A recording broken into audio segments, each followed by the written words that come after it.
Okay, तो इस video tutorial में हम सिलेक्शन या कंडीशनल स्टेटमेंट देखेंगे। ये क्या चीज़ है और फिर हम उसे सी शार्प में किस तरह यूज़ करते हैं। तो पहले इसमें कंडीशनल स्टेटमेंट में आता है इफ़ स्टेटमेंट। तो ये क्या चीज़ है? इफ़ स्टेटमेंट इस तरह होता है कि आपका नॉर्मल प्रोग्राम चल रहा है और दरमियान में आप कोई कंडीशन लगा लेते हैं। अगर वो कंडीशन जो आपने लगाया था वो ट्रू हो तो आपका इफ़ का जो इनसाइड बॉडी है, बॉडी के अंदर जितना भी कोड है वो एग्जीक्यूट हो जाएगा। और अगर वो फॉल्स हो तो वो उस बॉडी को छोड़ के आगे जाएगा। देखिए यहाँ पर हम चेक कर रहे हैं, अगर नंबर जो है वो ग्रेटर देन जीरो हो तो ये वाला कोड, यहाँ पर आपने जितना भी कोड इन ब्रैकेट्स के दरमियान लिखा होगा तो वो एग्जीक्यूट हो जाएगा। और अगर वो फॉल्स हो, इनकेस ऑफ फॉल्स हो, इस दरमियान वाले कोड को छोड़ के नीचे जितनी भी कोड हो उसे एग्जीक्यूट करना शुरू कर देता है। तो इफ़ क्या करता है, कंडीशन को चेक करता है। अगर कंडीशन ट्रू हो तो इनसाइड कंडीशन चला जाता है और वो स्टेटमेंट एग्जीक्यूट होना शुरू हो जाते हैं। और अगर वो फॉल्स हो तो वो उन स्टेटमेंट्स को छोड़ के आगे नॉर्मल कंट्रोल चला जाता है, जिस तरह प्रोग्राम चल रहा हो। दूसरा है हमारे पास इफ़ एल्स। तो उसमें इस तरह है कि आपने एक कंडीशन दिया होगा यहाँ पर, तो अगर वो कंडीशन ट्रू हो तो इफ़ वाला कोड एग्जीक्यूट होगा और फिर वो आगे प्रोग्राम में जैसा कोड होगा वो चला जाएगा कंट्रोल वहाँ पर। लेकिन अगर यहाँ पर आप आ जाए, अगर कंडीशन फॉल्स हुआ, इफ़ कंडीशन इज़ फॉल्स, तो फिर वो एल्स वाले पार्ट पे चला जाएगा और उसको एग्जीक्यूट कर लेगा। तो इसमें दो जगह पर आपने कोड दिया होगा, इफ स्टेटमेंट होंगे और फिर एल्स स्टेटमेंट होंगे।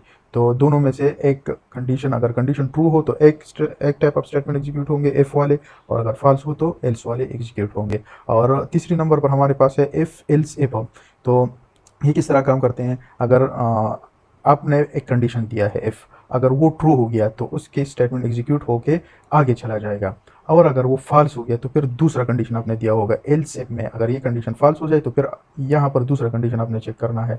अगर वो ट्रू हो जाए तो उसके स्टेटमेंट एग्जीक्यूट हो जाएंगे और प्रोग्राम आगे बढ़ जाएगा, इन स्टेटमेंट को छोड़ देगा। अगर वो फॉल्स होगा तो फिर अगले अगले कंडीशन पे चलाएगा, एल्स इफ अगले अगले, इस तरह आपको जितनी भी प्रोग्राम में रिक्वायरमेंट हो उस रिक्वायरमेंट के मुताबिक आप उसे जितनी नंबर आप इफ एल्स इंक्लूड करना चाहे तो वो आप इंक्लूड कर सकते हैं। और तीसरे नंबर पर है स्विच स्टेटमेंट। तो स्विच स्टेटमेंट में आपने एक एक्सप्रेशन या वेरिएबल दिया होगा और फिर नीचे उसके केसेस होंगे, कांस्टेंट या केसेस होंगे। तो एक कांस्टेंट आपने दिया होगा, अगर वो एक्सप्रेशन या वेरिएबल की वैल्यू उस कांस्टेंट से मैच हो जाती है तो वो एक उस ब्लॉक को एग्जीक्यूट कर लेगा। और अगर वो मैच नहीं होंगी तो फिर दूसरी कांस्टेंट के साथ चेक होगा, और अगर वो मैच हो जाए तो वो दूसरी ब्लॉक को एग्जीक्यूट कर लेगा और प्रोग्राम आगे चला जाएगा।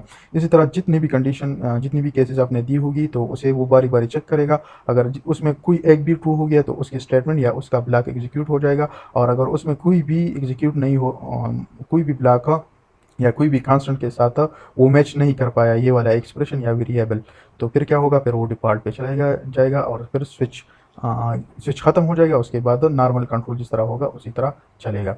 तो इस चीज़ को हम अब प्रैक्टिकली विजुअल स्टूडियो में कर देते हैं तो आपको पूरी तरह समझ आ जाएगा। तो विजुअल स्टूडियो में हम इस तरह करते हैं कि एक टेक्स्ट बॉक्स को ले लेते हैं और इसको थोड़ा बड़ा कर देते हैं और यहाँ पर इसके फ़ॉन्ट साइज़ को बढ़ा लेते हैं। फ़ॉन्ट को मैंने 14 कर लिया और लेट्स से बोल्ड भी कर लिया उसको और ओके कर लिया ताकि वो क्लियरली विजिबल हो। और इसके साथ मैं एक बटन ले लेता हूँ, बटन यहाँ पर मैं ड्रॉप कर लेता हूँ। उस बटन पे मैं इसका टेक्स्ट चेंज करके लेट्स से फॉर एग्जांपल चिक कर लेता हूँ, चिक। और एक लेबल भी ले लेता हूँ, इसे यहाँ पर ड्रॉप कर लेता हूँ और यहाँ पर उसके साइज़ को भी बढ़ा लेता हूँ, फ़ॉन्ट साइज़ को। उसको मैंने 16 कर लिया, बोल्ड कर लिया, ओके कर लिया, तो थोड़ा क्लियरली विजिबल हो गया। और इसके साथ मैं इस लेबल का नाम चेंज करके LBL let's say pass fail कर लेता हूँ। और यहाँ पर चेक के बटन का नाम चेंज करके BTN चेक कर लेता हूँ। और यहाँ पर टेक्स्ट बॉक्स 1 से नेम चेंज करके TXT मार्क्स कर लेता हूँ। अच्छा, मैं करना क्या चाहता हूँ, यहाँ पर मार्क्स एंटर होंगे। जब प्रोग्राम रन हो जाएगा तो यहाँ पर मार्क्स एंटर होंगे और चेक के बटन पर जब कोई क्लिक कर लेगा तो उस मार्क्स को देख के यहाँ पर इस लेबल में ये शो करना है कि ये बंदा पास है या फेल है। इस तरह हम एक लॉजिक बनाएंगे।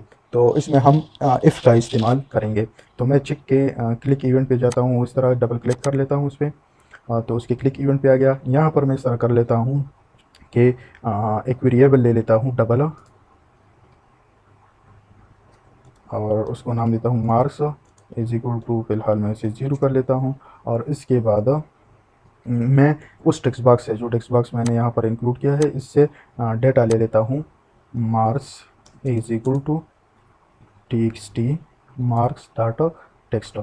तो उस टेक्स्ट बॉक्स से जो भी एंटर हुआ है वो मैं मार्क्स में डाल रहा हूँ, लेकिन ये यहाँ पर एरर दे रहा है। और ये हमने पिछली वीडियो में भी देखा था कि क्यों एरर दे रहा है, क्योंकि ये स्ट्रिंग डेटा है और यहाँ पर ये मार्क्स जो है ये डबल है, तो इसे पहले कन्वर्ट करना होगा।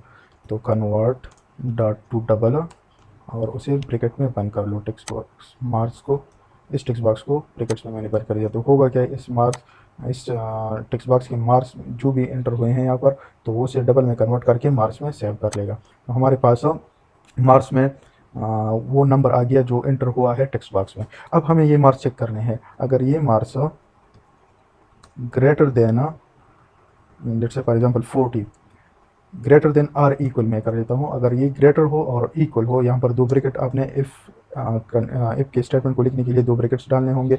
तो यहाँ पर वही इफ़ स्टेटमेंट है। अगर मार्क्स आपकी 40 है या 40 से ग्रेटर है, तो इसका मतलब ये है कि ये बंदा पास है। तो हमें लेबल पे शो करना है, label text is equal to just आपने शो करना है पास। ठीक है, अब मैं इस प्रोग्राम को रन कर लेता हूँ। अच्छा, ये रन हो गया। यहाँ पर मैं मार्क्स एंटर कर लेता हूँ, फॉर एग्जांपल 40, चेक कर लेता हूँ, पास आ गया। यहाँ पर मैं फिर एंटर करता हूँ 80, फिर भी पास आ गया। यहाँ पर मैं एंटर कर देता हूँ 30, फिर भी पास आ रहा है। असल में मसला ये है, अगर ये मैं दोबारा रन कर लूँ, यहाँ पर लिखा है लेवल 1, इसे आप हटा भी सकते हैं। यहाँ पर मैंने लिख दिया 30, और अगर मैंने इसे चेक बता दिया तो ये मुझे ये नहीं बता रहा है कि पास है कि फेल है। वजह क्या है कि क्योंकि मैंने सिर्फ पास के लिए लॉजिक ऐड किया है कि अगर 40 से ग्रेटर हो तो फिर पास हो, वरना आगे मैं कुछ भी नहीं कर रहा। तो इसके लिए मुझे इफ़ एल्स का यूज़ करना पड़ेगा। तो मैंने लिख दिया एल्स, अगर ये ग्रेटर और इक्वल टू 40 ना हो, मतलब 40 से कम हो, तो फिर लेवल में आपने क्या शो करना है, लेवल fast fail dot text is equal to fail. अब मैं इसे रन कर देता हूँ। यहाँ पर मैं लिख देता हूँ 100, ये कह रहा है कि पास है। 40 लिख देता हूँ, पास हो गया।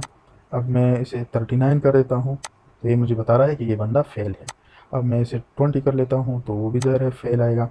और अगर फिर मैं इसे 70 कर लेता हूँ, 40 से ऊपर है तो पास होगा। तो इसी तरह ये लॉजिक बन गया।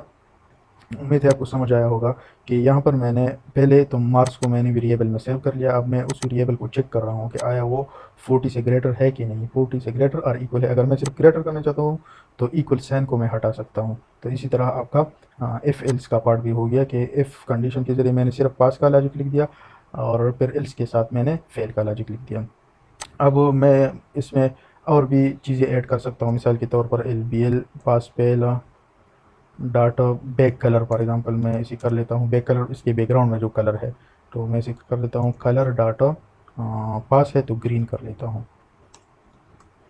ये सिंपली मैंने क्या किया, जो लेबल है उसका बैक कलर उसके बैकग्राउंड में उसका किस तरह कलर होगा उसको मैंने ग्रीन कर लिया। और यहाँ पर मैं उसे सेम उसी तरह dot back colour is equal to colour data red कर लेता हूँ। अगर फेल हो तो उसका बैक कलर रेड होगा, अगर पास हो तो ग्रीन होगा। तो ये एक, मैं इसे 40 देता हूँ और चेक कर लेता हूँ, ये बैक कलर इसका पास लिखा हुआ आया और उसके साथ बैक कलर उसका ग्रीन हो गया। अगर मैं लेट से 30 कर लेता हूँ तो देखो फेल और उसके साथ रेड कलर आया। अगर मैं इसे दोबारा 80 कर लेता हूँ तो पास और ग्रीन कलर। तो इसी तरह इसमें हम चीज़ें ऐड कर सकते हैं। तो ये लेबल की जो एक और प्रॉपर्टी है बैक कलर, इसमें और भी बहुत सारी प्रॉपर्टीज़ है जो आप खुद ही चेक कर सकते हैं और उसके साथ एक्सपेरिमेंट्स कर सकते हैं और उसको चेंज करके आप इससे मुख्तलिफ़ किस्म का काम ले सकते हैं। तो ये हो गया इफ़ एल्स का पार्ट। अब मैं ये करना चाहता हूँ कि जो ये मार्क्स आए हैं तो मैं उसे चेक कर रहा हूँ कि ग्रेड कौन सा है, ग्रेड ए है, बी है, सी है, क्या है। तो ग्रेड के लिए मैं एक और वेरिएबल कैरेक्टर ले लेता हूँ और उसको मैं नाम देता हूँ ग्रेड, और इस तरह कर लेता हूँ। अच्छा, अब मैं इसमें ऐसा काम कर, अगर मार्स इसका लॉजिक इस पास फेल, यहाँ पर मैं एक कमेंट लिख देता हूँ कि लॉजिक और पास फेल, पास फेल के लिए मैंने ये लॉजिक लिखा है। अब मैं यहाँ पर ग्रेड लॉजिक, ग्रेड कैलकुलेट करने के लिए लॉजिक लिख रहा हूँ। वो किस तरह होगा, इफ़ मार्क्स, असल में ये पास फेल जो है ये फिर मैं इस हिसाब से हटा भी सकता हूँ अगर मैं ग्रेड में फेल और पास को भी शामिल कर लूँ, लेकिन फ़िलहाल के लिए मैं अभी ये ग्रेड चेक कर रहा हूँ। अगर आपके marks greater than or equal to 90 हो, 90 से ऊपर हो, तो मैं यहाँ पर क्या करता हूँ, जो ये एक और लेवल में ग्रेड का डाल लेता हूँ, ग्रेड के लिए लेवल, या इसी को कॉपी पेस्ट कर लेता हूँ, कंट्रोल सी कंट्रोल वी, और ये मेरा लेवल हो गया एल बी एल ग्रेड। अब यहाँ पर मैं इसे करता हूँ कि L B L grade dot text is equal to, let say मैं इसे ए प्लस कर देता हूँ कि अगर 90 से ग्रेटर या इक्वल हो तो वो ए प्लस हो। फिर मैं एल्स एफ, ये चीज़ मैं आपको दिखाना चाहता था कि यहाँ पर तो सिर्फ दो कंडीशन ही काफ़ी थी, मतलब अगर ट्रू हो तो ये वाला काम हो, अगर फॉल्स हो तो ये वाला काम हो। यहाँ पर मल्टीपल कंडीशन होंगे कि 90 से ग्रेटर हो। फिर मैं चेक करता हूँ कि marks greater than or equal to 80 हो, अगर 80 या 80 से अबव हो तो फिर मैं उसे दे देता हूँ L B L grade dot text is equal to A grade, में इसे असाइन कर देता हूँ। इसी तरह मैं एक और कंडीशन डाल लेता हूँ कि मार्क्स अगर greater than or equal to 70 हो तो फिर मैं उसे L B L grade dot text is equal to, let say for example मैं उसे ए नेगेटिव दे देता हूँ, और फिर else if marks greater than or equal to 60 हो तो फिर मैं क्या करूँ, फिर मैं उसे एल बी एल ग्रेड जो है उसको असाइन कर देता हूँ डी ग्रेड। एल्स एक और कंडीशन लगा देते हैं, और मार्क्स ग्रेटर दैन इक्वल हो 50 या 50 से अबव हो तो मैं इसे L B L grade dot text is equal to C grade कर देता हूँ मैं। यहाँ पर मुझे एरर दे रहा है, आपको नज़र आ रहा होगा क्यों दे रहा है, क्योंकि मैंने डॉट टेक्स्ट नहीं लिखा, तो इस वजह से एरर दे रहा है। Else if marks is greater than और इक्वल टू 40 हो तो L B L grade dot text is equal to D grade उसे साइन कर दो। और अगर ये सारे कंडीशन ना हो तो L B L grade dot text is equal to F grade में उसे असाइन कर देता हूँ, क्योंकि लेस देन 40 अगर हो तो फिर वो तो ऑलरेडी फेल है, तो मैं उसे एफ़ का एफ़ ग्रेड असाइन कर देता हूँ। यहाँ पर ये वाला कैरेक्टर मैंने यूज़ नहीं किया, ये मैं यूज़ भी कर सकता हूँ कि यहाँ पर मैं हर दफ़ा सिर्फ ग्रेड को ए प्लस ये असाइन कर दूँ और लास्ट में मैं लेवल को असाइन कर दूँ, तो ये भी मुमकिन है। अब ये मैं यहाँ पर देता हूँ लेट से 90, चेक कर लेता हूँ तो मुझे कह रहा है कि पास है और ए प्लस ग्रेड है उसका। अब मैं 80 कर लेता हूँ तो कह रहा है कि पास है और ए है। अब अगर मैं 70 कर लेता हूँ तो ए नेगेटिव और पास, 60 कर लेता हूँ या 65 लेट्स से, कोई भी नंबर हो सकता है दरमियान में बी और पास। इसी तरह फॉर एग्जांपल मैं 55 या 57 कर लेता हूँ तो सी और पास। और अगर मैं 40 कर लेता हूँ तो डी और पास। इसी तरह अगर मैं 41 या 43 42 कोई भी देता हूँ तो डी और पास ही होगा। अब अगर लेट से मैं 35 देता हूँ, 40 से कम है, तो ये मुझे कह रहा है कि फेल है और ग्रेड उसका एफ है। तो इसी तरह एफ एल्स को यूज़ करके आगे जाके हम इसे प्रोजेक्ट में यूज़ करेंगे, इन सारी चीज़ों को, इसकी बहुत ज़रूरत पड़ेगी प्रोजेक्ट्स में। एफ कंडीशन स्टेटमेंट या एफ एल्स जितनी भी स्टेटमेंट है ये इंतहाई इंपॉर्टेंट है। अच्छा, अब देख लीजिए मैं यहाँ पर एक और काम करना चाहता हूँ। यहाँ पर ग्रेड मैंने जो कैरेक्टर लिया है, चूँकि यहाँ पर ए प्लस है तो ये दो कैरेक्टर हो रहे हैं, तो मैं इसे स्ट्रिंग कर दूंगा और यहाँ पर मैं ग्रेड को असाइन कर लूँगा, ग्रेड, ये वाला भी ग्रेड हो जाएगा। अब ये देख ले यहाँ सारों को मैंने मतलब अगर 90 से ग्रेटर हो तो ग्रेड वेरिएबल में आ जाता है प्लस, अगर 80 से ग्रेटर हो तो ए आ जाता है, इसी तरह आ जाता है। अब मैं ये लास्ट में इस तरह कर लेता हूँ कि हमारा जो लेवल है, लेवल ग्रेड, उसका जो टेक्स्ट प्रॉपर्टी है उसको मैं असाइन कर देता हूँ ग्रेड। तो सेम उसी तरह काम हो जाएगा जिस तरह पहले था, लेकिन हमारे पास अब वो ग्रेड वेरिएबल में से होगा। ये मैंने इसलिए किया है कि आगे मैं स्विच स्टेटमेंट में इसे यूज़ कर सकता हूँ। मैं यहाँ पर एक और लेबल ले सकता हूँ। ये मैं थोड़ा इसी तरह कर लेता हूँ और यहाँ पर मैं इसे कॉपी करके कंट्रोल भी कर लेता हूँ ताकि हमारे पास एक और लेवल आ जाए, और उस लेवल का नाम चेंज करके मैं LBL मैसेज कर लेता हूँ। अब यहाँ पर मैं एक मैसेज को शो करूँगा, अगर ग्रेड A+ हो तो एक्सेलेंट शो होगा, इसी तरह कुछ मैसेज शो करने हैं मुझे। तो इसी पहले वाले लेवल में क्या शो होगा, पास या फेल शो होगा, इस वाले लेवल में ग्रेड शो होगा, और इस वाले लेवल में मैसेज शो होगा। तो आप तीनों को सेलेक्ट कर लें और मैं इसकी टेक्स्ट जो प्रॉपर्टी है उसे मैं टेक्स्ट हटा देता हूँ। तो ये बिल्कुल इसी तरह होगा। हम लोड इवेंट पे चले गए, सॉरी। तो इस तरह यहाँ पर अब लेवल मौजूद है, लेकिन वो असल में उसका टेक्स्ट मैंने बिल्कुल हटा दिया है तो वो नज़र नहीं आते। अब अगर मैं इसे रन कर लूँ तो हमारा लुक कुछ इस तरह होगा। यहाँ पर मैं दे देता हूँ 40, ये आप देख ले ग्रेड D, और इसी तरह पास आ गया। और अगर मैं इसे 20 कर लेता हूँ तो ग्रेड F और फेल आ गया।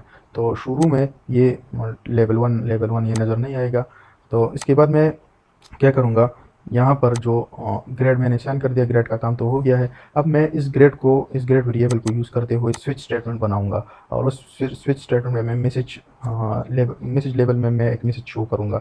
तो यहाँ पर स्विच स्टेटमेंट लिखना कैसा है, स्विच और ब्रैकेट में आपने कोई वेरिएबल या एक्सप्रेशन भी दे सकते हैं, लेकिन यहाँ पर मैं वेरिएबल को यूज़ करता हूँ। और इसी तरह मैं जिस तरह हमने पिछली स्लाइड्स में देखा था कि केसेस हम बनाते हैं, तो केस हम किस तरह बनाते हैं, केस यहाँ पर मैं लिखता हूँ अगर ग्रेड A+ हो और खालान, यहाँ पर आपने एहतियात करनी है। मैं थोड़ा आपको फिर एक्सप्लेन करने जा रहा हूँ अब इसे। तो यहाँ पर मैं जो लेवल है LBL मैसेज, इसमें मैसेज शो कर रहा हूँ कि एक्सेलेंट, सॉरी, और लास्ट में ब्रेक। अब ये एक केस बन गया। देखो इसकी लॉजिक इस तरह है कि जब प्रोग्राम यहाँ पर पहुँच जाएगा तो वो पहले ग्रेड में जो वैल्यू है वो उसे चेक करेगा, फिर वो उसे इसके साथ कंपेयर कर लेगा आया वो A+ है कि नहीं। अगर वो A+ हो इस केस का, और केस अपने लिखने कैसे है, केस और ब्रैकेट में कोई कांस्टेंट, यहाँ पर वेरिएबल चूंकि स्ट्रिंग है तो यहाँ पर मैंने स्ट्रिंग लिख किया है। अगर वो इंटीजर होता तो मैं यहाँ पर सिंपली बगैर कोट्स की इंटीजर लिख लेता। और यहाँ पर आपने सेमी कॉलन नहीं देनी, कॉलन देनी है। जिस तरह यहाँ पर सारे स्टेटमेंट के एंड में हम सेमी कॉलन देते हैं, लेकिन यहाँ पर आपने कॉलन देनी है, डबल डॉट्स शिफ्ट के साथ आपने कॉलन लिखनी है। और फिर इसके दरमियान आपने जितनी भी स्टेटमेंट आप लिखना चाहे इस तरह ब्रेक और इस केस के दरमियान लिख सकते हैं। तो अगर वो ग्रेड A+ के बराबर हो तो मैसेज क्या शो हो जाएगा, एक्सीलेंट। इसके बाद आप एक और केस लगा सकते हैं। केस मैं कर लेता हूँ ए, और इसी तरह LBL message dot text is equal to, साल के तौर पर मैं उसमें टाइप कर लेता हूँ वेरी गुड और ब्रेक। तो ब्रेक देना लाजमी है, इससे आगे प्रोग्राम पर नहीं जाएगा, यहाँ पर फिर डायरेक्टली कंट्रोल आ जाएगा अगर एक स्टेटमेंट भी हो जाए। इसके बाद केस ए के बाद हमारे पास है ए नेगेटिव है, तो LBL मैसेज डॉट टेक्स्ट में मैं कर लेता हूँ गुड और ब्रेक। हर स्टेटमेंट्स के बाद जब एंड हो जाए तो ब्रेक आपने लाजमी देना है। केस हमारा फिर बी है, और अगर बी हो तो फिर हमें LBL message dot text is equal to not bad, इसी तरह कोई मैसेज हम टाइप कर सकते हैं, कोई भी मैसेज टाइप कर सकते हैं, ब्रेक। और इसके बाद मैं केस सी पे आ जाता हूँ। अगर वो सी के बराबर हो तो फिर मैं मैसेज में क्या शो करूँगा, जस्ट ओके मैसेज में टाइप कर लेता हूँ और ब्रेक। इसके बाद मैं केस डी पे आ जाता हूँ,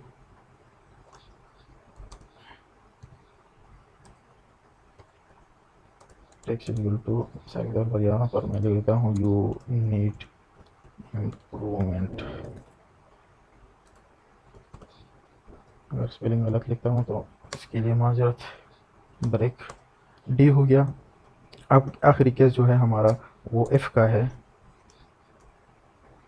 यहाँ पर बी में एक मैसेज कालान और फिर LPL message dot text is equal to, यहाँ पर मैं ट्राई या मैं यहाँ पर लिख रहा हूँ बेटर लक नेक्स्ट टाइम, कोई पॉजिटिव मैसेज हो, और फिर मैं उसे ब्रेक कर देता हूँ।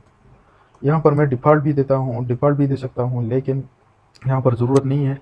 लेकिन अगर आप देना चाहे डिफ़ॉल्ट इस तरह है कि अगर कोई भी केस मैच ना हो जाए तो फिर क्या होगा, हमारे केस में तो सारे केस एक ना एक केस ज़रूर मैच होगा, लेकिन यहाँ पर आप डिफ़ॉल्ट भी दे सकते हैं। डिफ़ॉल्ट ये है कि कोई भी केस मैच ना हो, तो अगर ये ना दे तो फिर भी ऑप्शनल है ये, और आपकी मर्ज़ी है।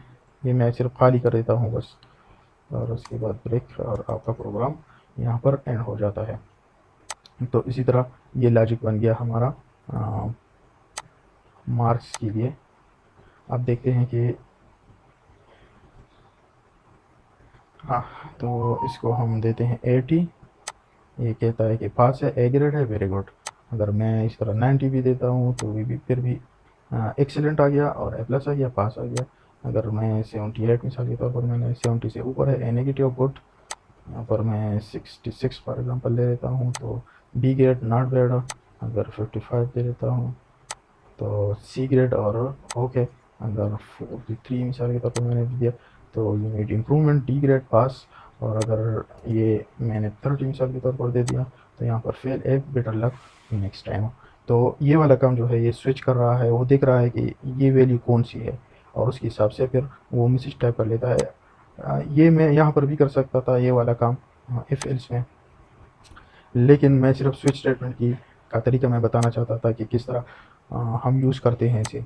और स्विच स्टेटमेंट आपने वहाँ पर यूज़ करनी है जहाँ पर कोई रेंज ना हो। जिस तरह आप इफ एल्स में देख ले तो यहाँ पर हमने लिखा है कि ग्रेटर देन आर इक्वल 50, मतलब 50 से ऊपर हो, यहाँ पर 60 से ऊपर हो, तो ये एक रेंज हम दे देते हैं। और यहाँ पर एग्जैक्ट मैचिंग हो रही है, अगर ग्रेड ए प्लस के बराबर हो।